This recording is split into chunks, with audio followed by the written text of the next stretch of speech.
when we went to quartzsite, I got this very cool hat, and Donna does not like it. It's a made out of burlap with a wire around it, and it was perfect for me.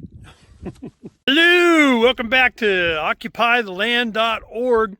Well, we had to get a lot more sand for us to finish our slab for the first workshop dome, and we used that tiltable lift tilt dump trailer. And what we've done is I could see that I needed a little bit more finer sand. Now this stuff is very fine. It is just a perfect sand for surface and mortar and so on.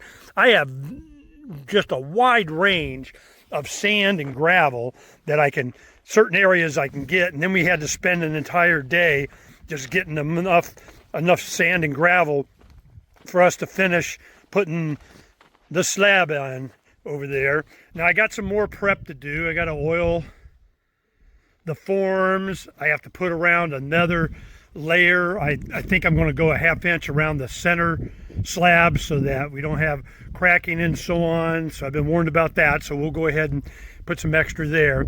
And we would be pouring today. I'll get everything ready, but what happened was down in the river bottom is where the cowboys are, where they do the open range roundup and so on, and they're concerned when it rains, because I cleared the road so well, that was kind of a buffer of all that water going through the sand and everything on that road, that it kind of slowed it down and so on. I'm afraid they're going to get washed out.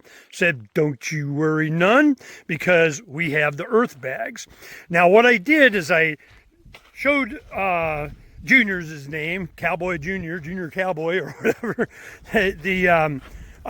what we had done here.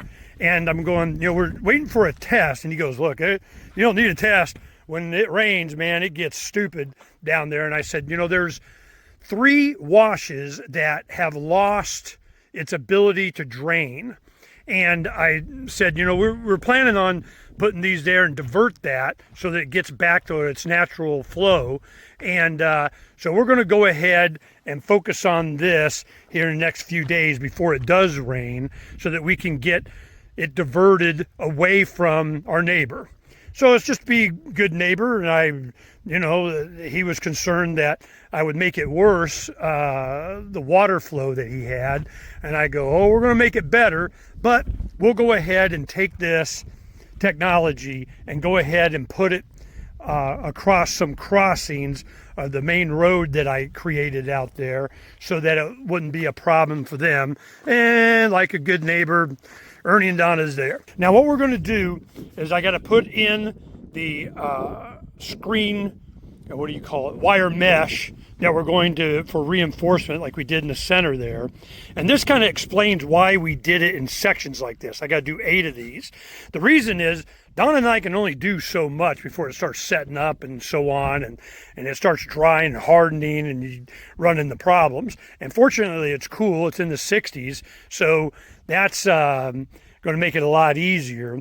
But what we're doing now is I need to go ahead and put another layer of this here. There's this layer back here that's already on there, and I'm going to put another layer and then here that, and then we'll go ahead and do the pour in this one, and we'll take our time, spend more time showing you some of the different details, and I'll have Donna video as putting in the rebar and the mix that we're doing, and a boatload of sand that we got. And we'll go ahead and start working on this and get this done. We get to the dam making, for the roads, and to make sure the water is channeled the way it's supposed to, and we'll detail a lot of that. But today we're prepping for the next pour.